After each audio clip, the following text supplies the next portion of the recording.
Hi everybody, my name is Rob Chavez and welcome to my Masterclass for landlords. Today I want to talk about the number one question that I get asked by landlords all the time when it comes to selling their home. Can you guess what it is? Well, it's, should I sell the house with the tenants in the property? Now technically you can sell the property with the tenants in the property, but the real question is, should you? Let me tell you why potentially you'd consider not doing that. First and foremost, the tenants are more than likely not going to keep the property to the level and the condition that you would want for it to be shown as a for sale property, a property that's being listed on the open market. Just the reality is they're just not going to keep the house the way that you would keep the house, right? Two, normally they're not super cooperative in the process, right? So being able to show the property becomes more difficult, which also decreases the price that house is going to get for the property. Third reason is if there's an existing lease on that property that's good for another 6-7 months, then by default, the only people that could buy that property would be investors. And by investors' very nature, their goal is to buy the property for less than market value. So when you look at all those things, really it points to you not selling the property with the tenants in the property. Now, the exception is this.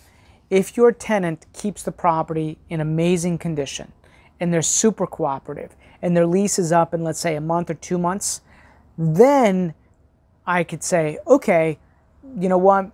Under those circumstances, yes, we can actually list the property with the tenants in the property. And there's some things that we can do to encourage them to make the showing process a little bit easier so that we're not losing any kind of showings.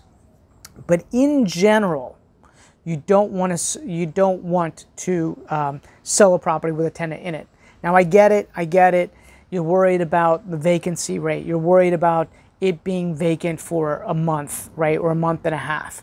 Well, let me just tell you, the amount of money that you'd be earning by removing them would far outweigh any negative cash flow that you're going to get from that asset by having it vacant for a period of 1 to 2 months, right?